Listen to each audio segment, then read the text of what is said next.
Hi everyone, welcome to Sweet Bay Laurel Emporium. Laurel here. This is going to be a chatty video. I'm trying to get something on the floor. I hope you don't mind. I was mentioned in a video from, I'm probably going to get the names wrong, but I will put all the information down below. It was by Hazel Anaka Design. She mentioned me in a recent video titled "What's in a Name" and hashtag "What's in a Name," and the video was about how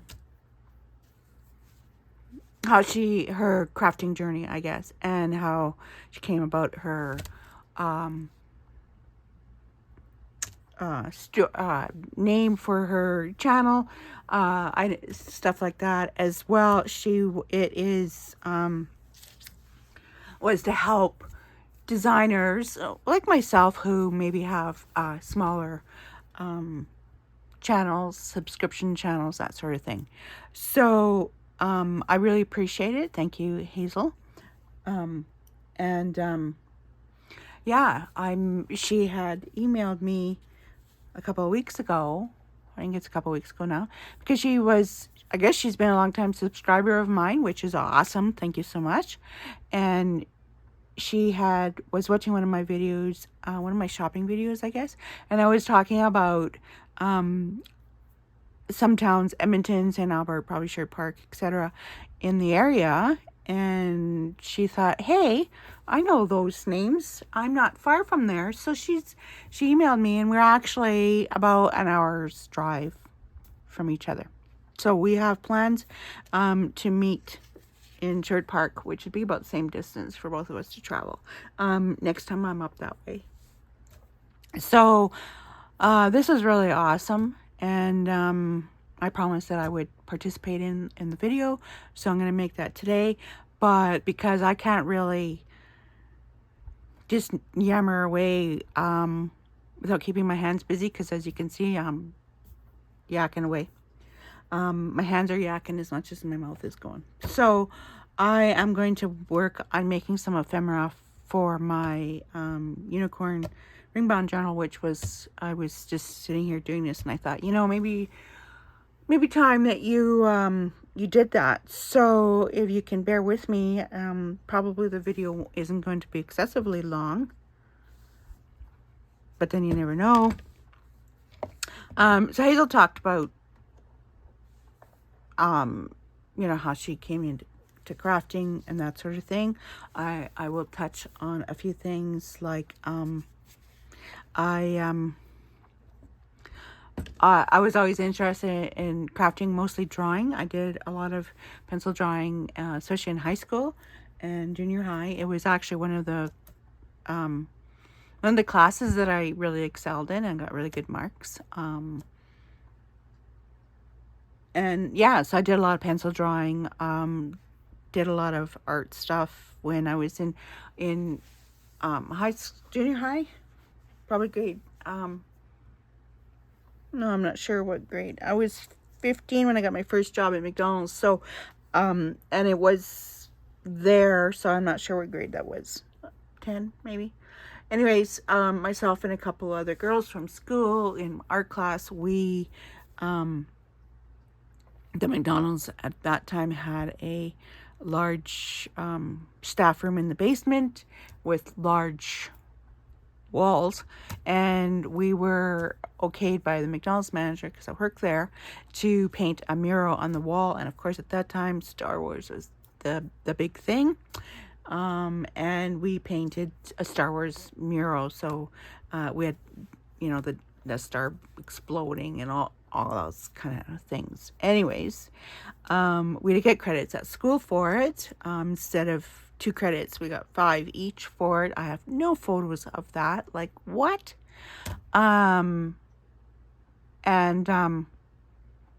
Which was awesome that we got those credits at school. Unfortunately, a couple of guys got in a fight in the staff room, and one threw one through the wall, made a big hole in it, and when McDonald's fixed the damage, they painted over everything white. So that was the end of that. So yeah, so my first deal was always art and pencil drawing, mostly horses. And it's funny because I don't hardly do any of that today. I don't know when the last time I did any drawing, but what I do today is I, of course, journal make, paint, do a little bit of painting. I'm kind of been into rock painting lately, last summer and this summer. I have some rocks I need to, and an idea of what I want to paint on them. And I crochet. I do a lot of crocheting, and sold a lot of crochet items that I've made, as well as cross stitch. I do a lot of needlework, cross stitch, just a little bit of embroidery, that sort of thing. I don't knit. I always say I can't knit. However, the fact is I know how. I don't operate two needles very well. My left hand says, I don't understand what you're doing. And because it's used to just holding, the tension in the yarn. And so it's like a needle and yarn. And it's like, no, I don't know what I'm doing. Anyways, so I get very frustrated very quickly when I am knitting. And I invariably decide that, if I crocheted this, I'd have been done this by now. And that usually is the end of it. And then I get back to crochet. I am quite fast at crocheting, and so knitting frustrates me. Yeah. So I do a lot of crochet. I crochet with thread, yarn, whatever. I used to make a lot of hats, toques. We call them toques here, beanies, whatever you want to call them, winter headwear. And I used to do, a lot of animals and stuff, and have made different items and designed different animals and sold quite a bit of that stuff. I don't do a whole lot of that. I still crochet and do a lot, but I don't really sell a lot of stuff. A couple years ago, I had made a lot of crochet cowls, like a neck scarf kind of thing. And I was posting them for sale, and I was selling quite a bit of them. And then a lady wanted my pattern for free. It's like, no. So I quit advertising that stuff online. I mean, if you want to crochet and figure out a pattern yourself, but yeah. And then she was gonna, oh well, I can figure this out just by your picture and stuff. So anyways, I had to just not do that. So yeah, I made a lot of Barbie clothes with crochet thread, big ball gowns and stuff, and I enjoy doing that. Actually recently, like today, yesterday, whatever, there's a lady in one of the Junk Journal Facebook groups, and she's been crocheting around journal cards, and it's absolutely gorgeous work. And I thought, and then I thought, well, why haven't I incorporated my crochet into my journal making? And then she showed a picture of a journal cover that she crocheted, and I thought, like, what's wrong with me? Why am I not combining these two crafts? I also have cross-stitched greeting cards and stuff, and again, I'm thinking I need to incorporate some of those crafts, like incorporate all my crafts into one, and just have the fun, right? So I've had a retail craft store of my own, and sold a lot of supplies and did a lot of commission work for crochet, a lot of that stuff over the years. I always thought that my mom had taught me to crochet, but apparently not. Apparently I taught myself. I guess I did that when my oldest son was small. And yeah, I also did a little bit of, also did a little bit of sewing. Like I remember making pajamas for my son when he was little. But I'm not real, I do a lot of sewing in my journals, but I'm not real good at it with sewing machine. Like this is, I sew around and stuff, right? And I do have an embroidery machine, which I love, and I've made a couple quilts using that, that sort of thing. But yeah, I'm not real skilled with actual sewing machine. So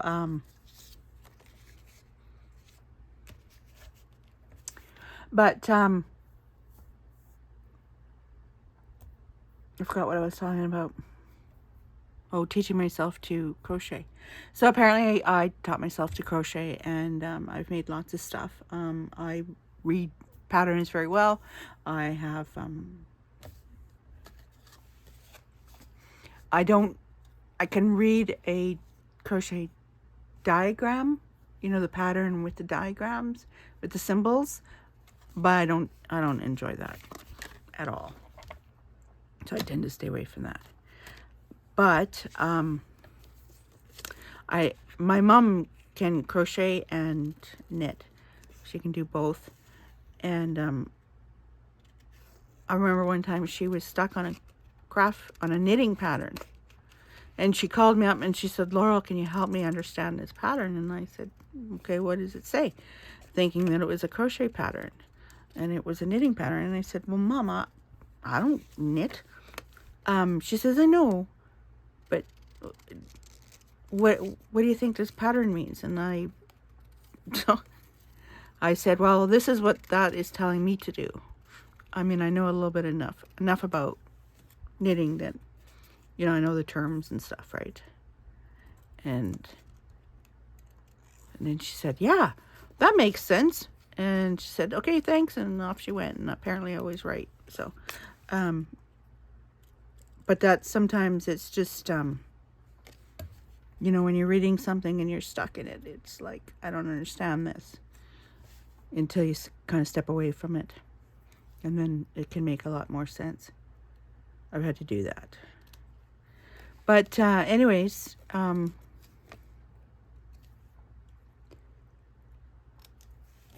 so that's how I got into crocheting. And how did I come to my channel name? I've actually had a few different channel names. When I first started out, I've had my YouTube channel for a while, a number of years now. And I had different names. I actually had just simple names like, I don't know, just using my first name. And I know a lot, like when it comes to my name, Laurel, a lot of people try to shorten it to Lori. My name is neither. My name is actually Laurel. There's no short form of it. And I like my name. I don't have a problem with it. And I actually kind of get a little annoyed when people shorten my name.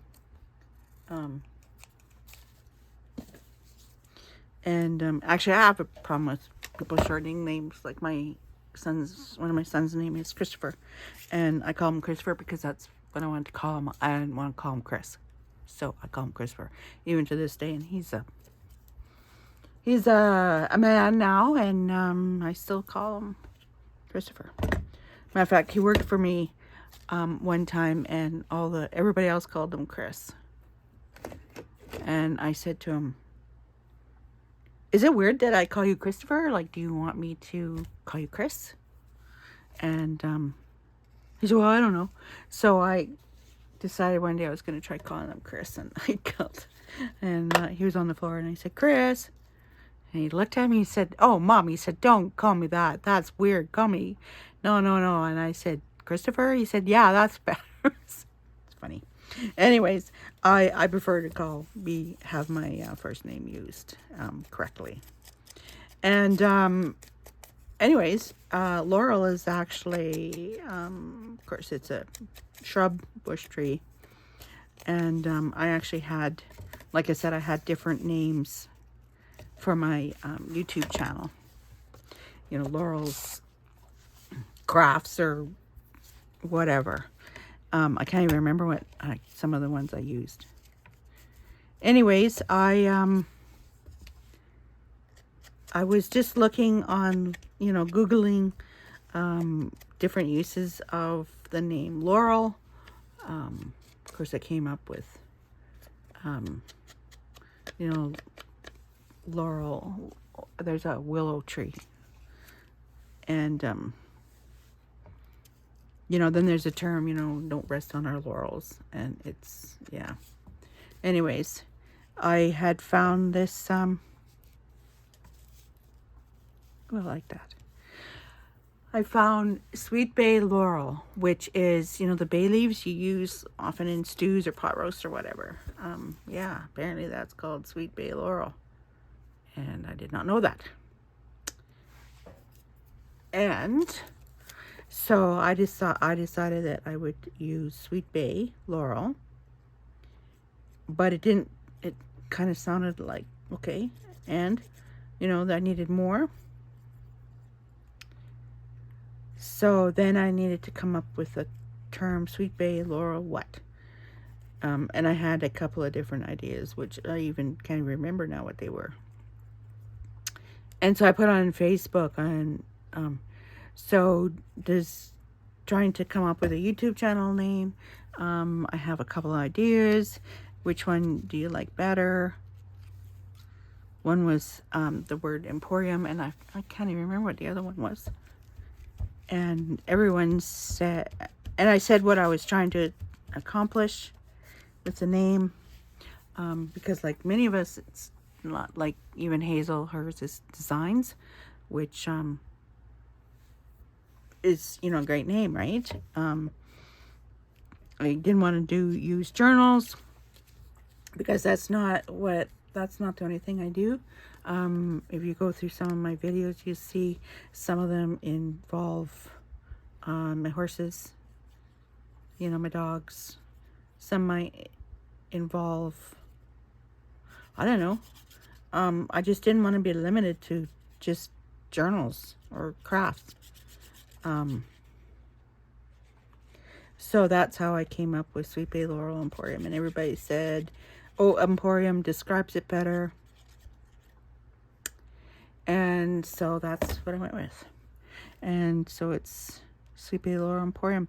Took a little bit of time to get used to the sort of long name. I've been using it now for a while. Over a year. Last year I decided that I was going to really put in an effort into growing my channel and put in an effort to do videos every day. I really like that. Which doing a video every day is hard. It's a lot of work. Have I been able to do a video every day? Nope. Just look at my videos last week. You'll see that I'm missing some. But it's a lot of work to do a video. And it's actually not just the work to do the videos. It's coming up with the ideas. Like some days I just sit here and think, you know, I want to do a video. I want to craft something. I have no idea, like, what I want to do. What do I want to make? And then the other thing is is anybody really interested in a video about that? And so actually I struggle with that quite a bit. And but I'm giving it a shot. I'm gonna try. I appreciate any ideas on videos.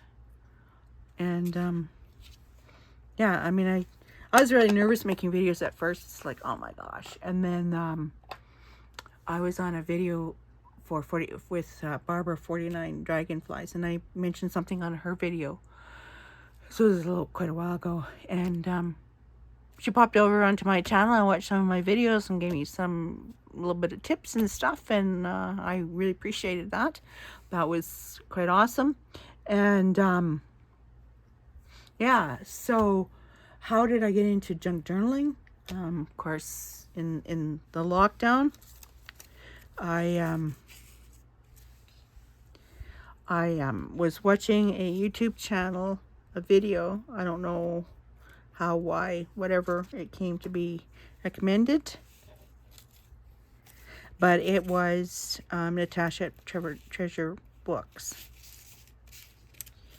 And I watched that video and I thought,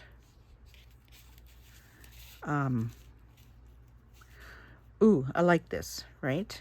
Junk journaling. And so she was my, Natasha Treasure Book, she was my very first junk journal, introduction to junk journal. And I have since followed her. She's amazing. And I've watched every single one of her videos, some of them more than once. My very first journal was an junk envelope, you know, with the window. And she had made a journal using that and decoupaged,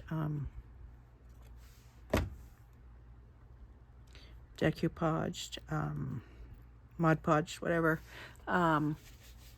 napkins onto it and stuff. And so I thought, you know, I can do that. And so I made it. That was my very first junk journal. I followed her video exactly, stopping it, pausing it. Then I would do what she said to, you know, what she had just done. And then would restart the video. I watched that video probably 2-3 times over, you know, pausing it when I needed to, and made my first junk journal. And I've been making it since. So yeah, that was, how many years ago now was that, when we first went into into the lockdown? And since then, I watched lots of videos. My favorite, besides second, first, whatever, to Natasha, is Tina at Shabby Dabby Doodah. I love her videos, her channel. And if you watch any of my videos, you'll see I mention her a lot because I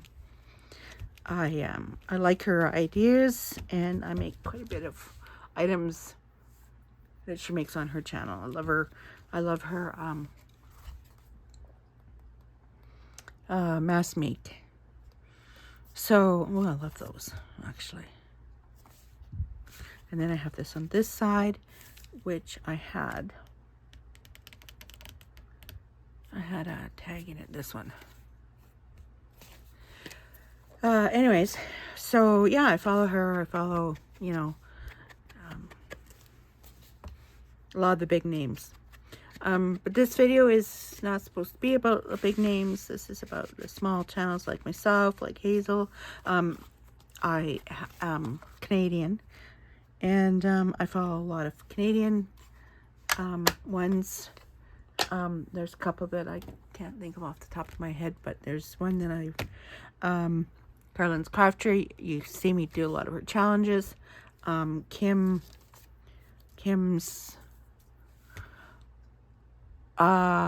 Kim Newberg images or design. I can't remember how her channel goes. I didn't write any of this down, so I'm sorry about that.